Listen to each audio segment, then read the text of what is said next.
It's funny to think about how many early YouTubers we watched rise and how few are still around. Some built careers that quietly outgrew the platform, others vanished in silence or in disgrace. For some, YouTube was just the beginning, and one, it became a final chapter. This is what became of the people who helped shape YouTube, the paths they took when the cameras stopped rolling. But one never left the stage. Nearly 2 decades on the platform, DeFranco is one of the longest running, most consistent creators on YouTube. While others faded, pivoted or burnt out, he built daily news shows, amassed a loyal audience and a career that outlasted nearly everybody who started with him. He launched his YouTube channel called Sex Phil in 2006 as a broke college student filming from his laptop webcam. His content was simple, fast-talking commentary on news, pop culture and whatever caught his attention. Over time, DeFranco helped shape what modern YouTube would become. He leaned into jump cut editing style that brought newsroom urgency to a vlog format. He encouraged audience interaction, asked for feedback and made his viewers feel like part of the show. That iconic intro. By 2012 he had over 2 million subscribers. He partnered with Revision Free, co-created the Source-Fed network and grew his brand beyond a single channel. Then, as corporate media tightened its grip on YouTube, he went independent again, launching a fan-funded Patreon and producing his show on his own terms, long before that became standard. I want to make the next great news network. A network that's run under my vision of it is okay to have and share opinions, but let's get the facts right first. Today, with over 6.5 million subscribers and more than 2,000 videos and 1.5 billion views, DeFranco remains one of the platform's defining voices. But not everybody managed to adapt. For some, the spotlight grew too bright. What began as a meteoric rise filled with laughter, skits and fan adoration would eventually unravel under the weight of their own choices. Shane Dawson launched Shane Dawson TV in March 2008 while working at Jenny Craig. After being fired for making videos at work, he turned to YouTube full-time, hoping to become a filmmaker. His early content consisted of sketches, music and video parodies, and characters like Shanae and SDZ. They were fast-paced and provocative, often relying on offensive racial and cultural stereotypes. This shock humour brought him viral success in YouTube's early years. By 2014, Shane shifted towards personal vlogs, emotional story times, and eventually documentary-style content, exploring internet conspiracies and other creators. This evolution helped recast him as a more thoughtful storyteller. But in 2018, old videos resurfaced showing blackface, racial slurs, Holocaust jokes, and sexualised remarks about minors, including a clip involving the then 11-year-old Willow Smith that drew a public backlash. YouTube demonetised his channels, retailers pulled his books, and many fans turned away.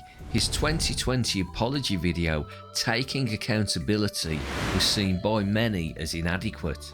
So I'm going to start with all the racism that I put onto the internet as an adult, not a child. I was at least 20 when I started YouTube, and I made the decision to play stereotypes of black people or Asian people or Mexicans or pretty much every race. I made that decision. I said, oh, this is funny, and I put it on the internet. After a year away from the spotlight, Shane returned with lifestyle vlogs and personal content. He married Royland Adams and settled into a quieter life. He now appears frequently on Royland's channels while staying active on his own secondary channel, Shane 2. After such a public fall, it's easy to forget that not all YouTube fame is built on authenticity. Sometimes the biggest shock comes not from a scandal, but from the moment you realise the person you've watched never existed at all. This next creator blurred the line between reality and fiction in a way that nobody had seen before. Jessica Lee Rose became the face of Lonely Girl 15, a YouTube channel that launched in June 2006. The channel featured Bree, a teenage girl sharing personal video blogs that quickly captivated viewers with their honest and relatable tone. At first, Bree's videos appeared to be genuine vlogs from a real teenager, drawing millions of views and sparking widespread fascination. Really amazing. As the story unfolded, Bree's life became entangled with a secretive group called the Order, adding suspense and intrigue that kept audiences hooked. For months, many viewers believed Bree was real, emotionally investing in her story. Then, in mid-06, the truth came out. Bree was a fictional character played by Jessica, and the videos were scripted, created by Miles Beckett and Mesh Flinders as a storytelling experiment on the new platform. The reveal sparked a mixed reaction. Some fans felt betrayed and deceived, while others admired the innovation, recognising the series as a groundbreaking blend of reality and fiction. Jessica moved on from the role, transitioning into acting and film and television, occasionally returning to digital projects. Her journey from web series star to working actress highlights how Lonely Girl 15 was more than just a viral hit. Today, Jessica continues to act, primarily in independent films and web series. She married fellow actor Tim Phillips in 2017, and they welcomed their first child, a son, in September 2019. While she maintains a relatively private personal life, she occasionally reflects on her Lonely Girl 15 days in interviews. While some carve their names into YouTube history through mystery and illusion, others did it through quiet dignity and a lifetime's worth of perspective, shared with grace. Our next creator didn't demand attention, he earned respect. Peter Oakley, known online as Geriatric 1927, was one of YouTube's earliest and most unexpected pioneers. He uploaded his first video in August 2006, inviting viewers into his world with candid stories from his childhood in the English countryside, his time as a radar mechanic in World War II, and his lifelong passion for motorcycles. His Telling It All series offered an honest, unfiltered glimpse into a life shaped by the history and humble moments. Told with warmth and a touch of dry humour, this straightforward storytelling quickly connected with viewers, making him one of the platform's most popular creators in its earliest days. Peter's rise caught international attention, but he remained true to his community, engaging personally with fans, declining mainstream media requests, and keeping his presence genuine. Over the years, he shared over 400 videos, expanding beyond memoirs to reflections on current events and his love for blues music on a second channel. In 2012, a video titled YouTube Problems, a response to Zipster08, Peter addressed concerns about declining viewership on his channels. Offering a perspective that resonates beyond YouTube, he said, "Isn't it better that you have a number of these wonderful friends that we've all made on YouTube who come to your videos because they like you and they might like what you are discussing? People grumble about YouTube and say, oh, they've changed this and they've changed that and I don't like it, and all sorts of bitches and grumbles. Well, let's face it, you don't have to pay for it. The people I really feel sorry for are all the hundreds and millions of new young people who come in whose videos are absolutely wonderful. They obviously have given it an awful lot of thought and they have used the most sophisticated editing software and produced the most wonderful videos for half a dozen views." His final video was posted in February.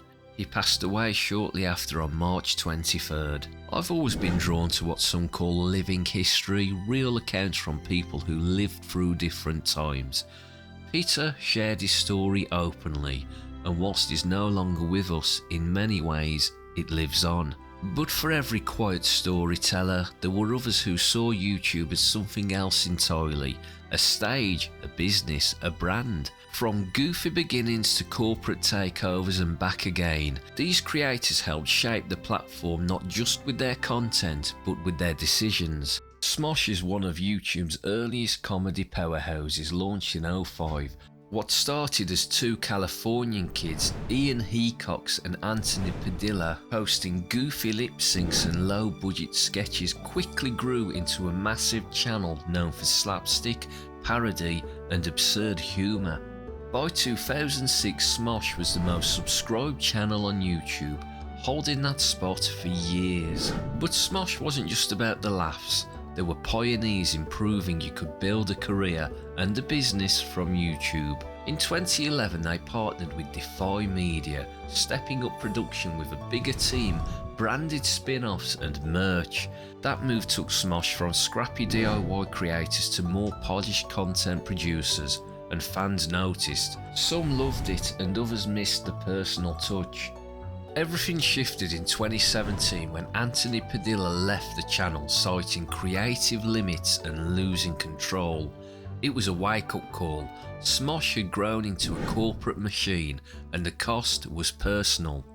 Then Defy Media's unexpected shutdown in 2018 left Smosh's future hanging by the thread. In 2019, things stabilised when Mythical Entertainment, run by Rhett and Link, bought Smosh. Ian stayed on and the channel regained some of its old charm while keeping a professional edge. Then, in a move few saw coming, Ian and Anthony reunited in 2023. They bought Smosh back, regaining full creative control and ownership. The founders were home, creators and business owners once again. Smosh's story is a story of YouTube's evolution. From homemade videos to corporate takeovers, personal fallout to a triumphant return, they've always been ahead of the game, treating their channel like a business long before it was standard. YouTube has always mirrored its creators, ambitious, messy, experimental and full of contradictions. These 5 stories remind us that online, there's no single path to a career or to a legacy.